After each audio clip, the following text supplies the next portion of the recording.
Hana yang awalnya memakai baju tidur seperti daster warna putih, sekarang bajunya menjadi warna merah.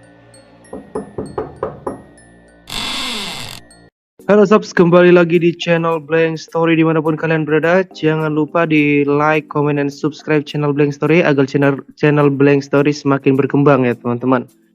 Jadi kali ini kita akan membahas cerita lanjutan dari ceritanya Bang Darwin kemarin tentang kuntilanak merah. Nah, kali ini kita akan membahas siapa sebenarnya sosok si kuntilanak merah itu. Nah, bersama kita sekarang ada partner yang paling the best ini membahas tentang kuntilanak merah.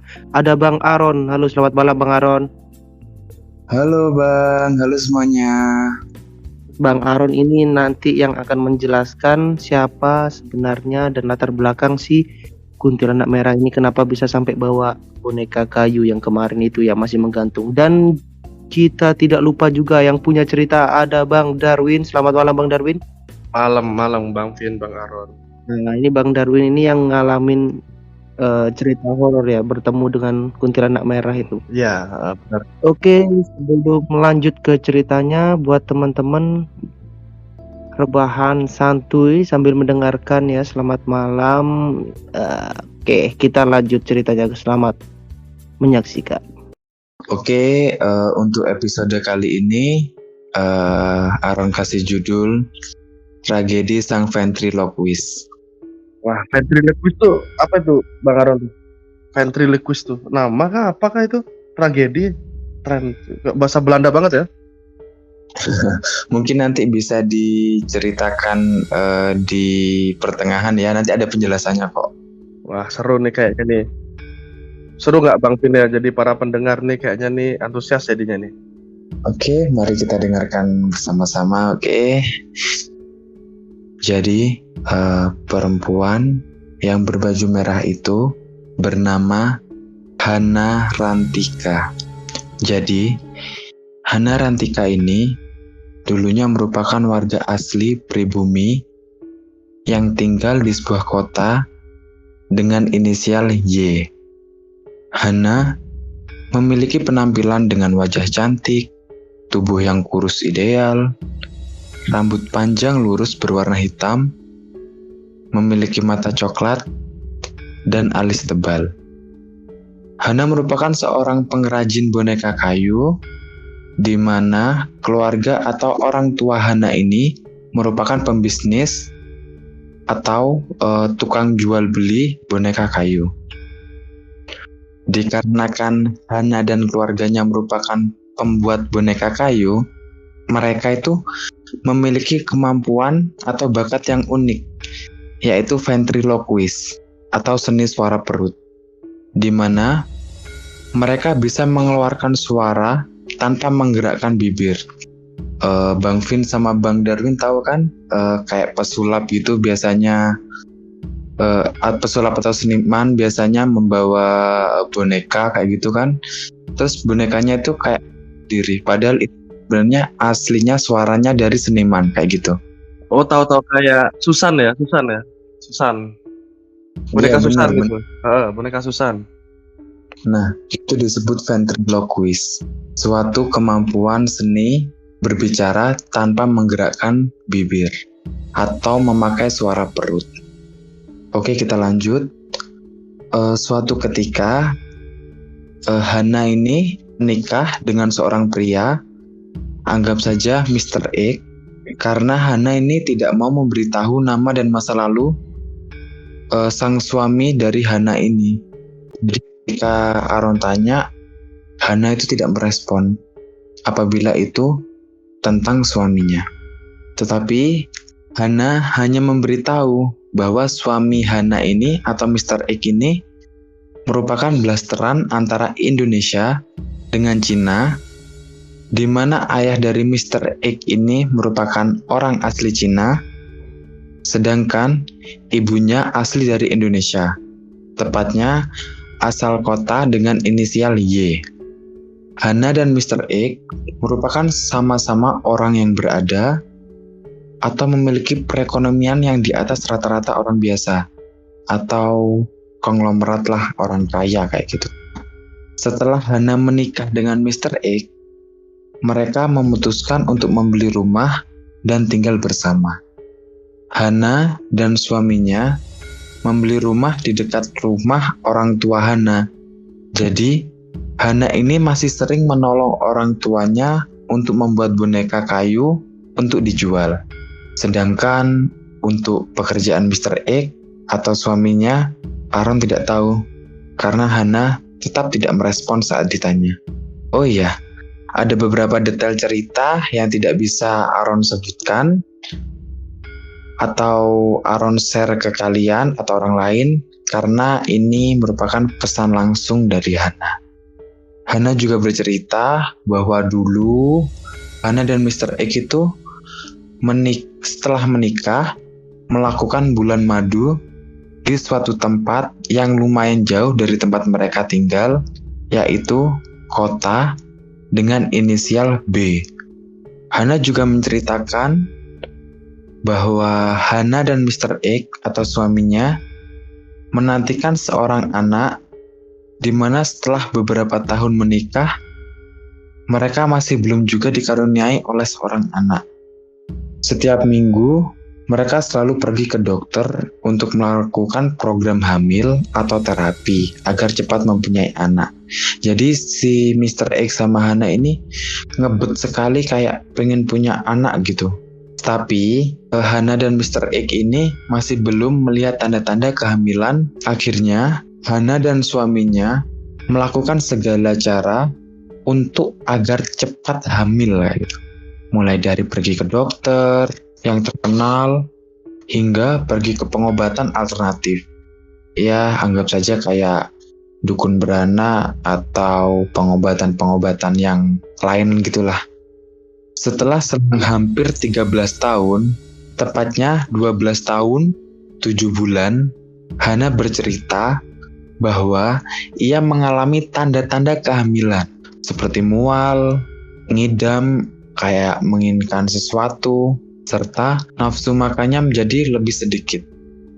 Yang biasanya Hana tidak menyukai buah-buahan, tiba-tiba Hana sangat ingin makan buah-buahan.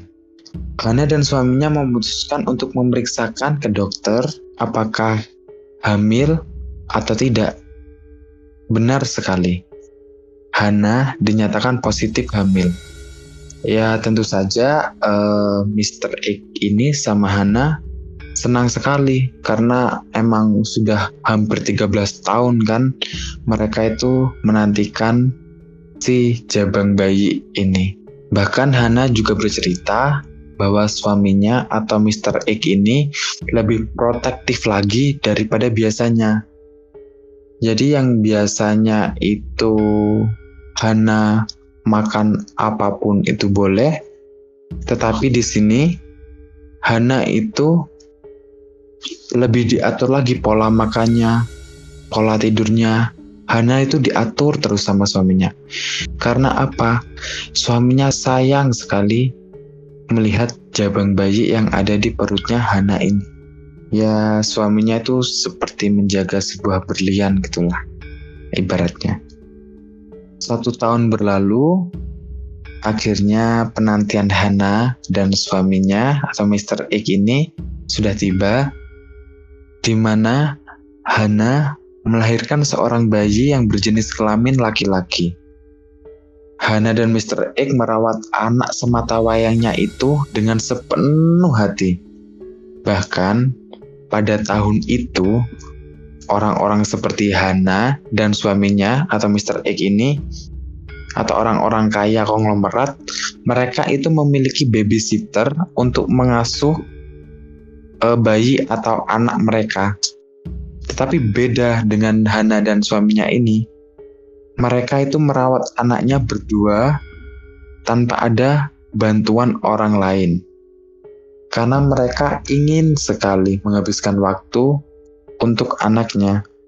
Kemudian Hana dan Mr. X ini selalu mengajak anaknya itu yang masih bayi itu kayak mengobrol. Ya mungkin ini dilakukan karena mereka sangat mencintainya kayak gitu. Jadi bayinya itu walaupun tahu bayi nggak bisa ngomong, mereka ikut tetap mengajak bicara si jabang bayi ini. Bahkan, Hana itu sering mengajarkan sang anak teknik ventriloquist atau teknik suara perut, berharap kelak saat dewasa anaknya ini bisa menjadi seniman yang hebat. Ya, walaupun anaknya masih bayi, mereka tetap memperlakukan layaknya anak yang berumur 6-7 tahun lah, kayak gitu. Tapi beberapa bulan kemudian, sang anak ini mengalami sakit atau jatuh sakit. Tiba-tiba badannya panas, demam tinggi, anaknya kejang-kejang, dan selalu menangis. Hana dan suaminya khawatir di mana bayi satu-satunya yang udah dinantikan selama bertahun-tahun ini, hampir 13 tahun. Dan akhirnya dibawalah anaknya ke dokter, berharap agar anaknya lekas sembuh. Hana dan suaminya rutin membawanya ke dokter selama 3 hari sekali untuk memeriksakan kondisi anaknya, di mana kondisi anaknya itu tiap hari semakin menurun. Badan panasnya itu juga nggak turun-turun gitu suhunya. Ya mungkin takdir, tapi naas beberapa bulan kemudian anak dari pasangan Hana dan Mr. X ini meninggal dunia. Ya, kedua suami istri ini, Hana dan Mr. X, sangat terpukul. Bayangkan saja, sudah menanti 12 tahun 7 bulan atau hampir 13 tahun, tiba-tiba anaknya meninggal. Bahkan Hana dan suaminya ini mengalami gejala depresi dan stres berat. Saking depresinya, Hana sering berbicara dengan boneka, bahkan Hana sering menimang-nimang dan mengelus kepala boneka yang dianggap seperti bayinya itu. Jadi, Hana bercerita, dulu waktu bayinya ada, dia selalu menimang-nimang bayinya itu, mengelus kepalanya, berbicara kepadanya, dan sekedar mengajarinya teknik ventriloquist. Hana sering bersenandung, menyanyikan lagu Jawa, menyanyikan lagu Cina, dan itu dilakukan sekarang pada bonekanya. Karena semakin hari Hana semakin parah, maka sang suami atau Mr. X ini pun gak tahan lagi. Sudah mencapai batasnya mungkin, hingga stres berat, dan akhirnya Mr. X ini pergi dari rumah entah kemana. Bahkan sampai sekarang Hana pun tidak tahu. Hana ditinggal sendirian di rumah bersama boneka kayunya, dan akhirnya orang tua Hana membawa pulang anak sematawayangnya itu. Jadi Hana di sini dirawat oleh orang tua Hana. Suatu ketika saat orang tua Hana bekerja untuk membuat boneka kayu, Hana yang sedang membawa boneka kayu memeluknya, menimang-nimangnya, berjalan menjauhi rumah tanpa sepengetahuan orang tuanya. Jadi Hana hanya jalan sambil menimang-nimang bonekanya tanpa melihat jalan. Hana terus jalan hingga menemukan rel kereta api dan mengikuti jalur rel tersebut. Hingga suatu ketika Hana berjalan di rel yang kanan dan kiri rel tersebut merupakan dataran yang lebih rendah daripada rel. Jadi relnya ini lebih tinggi daripada dataran kiri dan kanannya, di mana dataran kanan dan kiri rel kereta api ini pada tahun itu masih banyak bebatuan. Naasnya, Hana tersandung oleh bantalan rel kereta api dan jatuh lumayan tinggi ke samping dataran sebelah kiri atau tanah yang lebih rendah itu. Hana yang awalnya memakai baju tidur seperti daster warna putih, Sekarang bajunya menjadi warna merah. Hana bilang, ia lalu mengikuti rel kereta api hingga tiba di stasiun yang Bang Darwin kerja saat ini. Di mana Hana bilang Hana nyaman di stasiun itu karena ada seorang yang mirip dengan suaminya. Ya mungkin cerita itu yang Hana sampaikan pada Aaron. Mungkin ceritanya sebenarnya banyak cerita, detail-detail ceritanya. Cuma Hana sendiri di sini berpesan kepada Aaron untuk tidak diceritakan detail-detail ceritanya. Jadi hanya diceritakan garis besarnya saja. Jadi yang waktu itu aku lihat tuh berarti cuma dia say hello gitu aja ya berarti ya? Nggak ada maksud lain dia berarti ya Bang ya? Iya, dia cuma say hello, dia pengen bilang kalau mungkin dia ada di situ kayak gitu, Bang Darwin. Wah ini kalau aku dinas malam nih bisa semeriwing jadinya nih kalau terbesit tiba-tiba ini. Wah. Oke, untuk para pendengar Blank Story, itulah sepenggal kisah yang dialami Hana yang dikonfirmasi oleh Bang Aaron. Mungkin para pendengar Blank Story jika ingin mengirim kisah-kisah horor juga bisa lewat email kita dideskripsikan di bawah ya. Kisah yang cukup tragis, sedih, ada ya haru, pokoknya campur aduk ini. Oke, jangan lupa like, comment, share, dan subscribe para pendengar Blank Story. Selamat tidur nyenyak.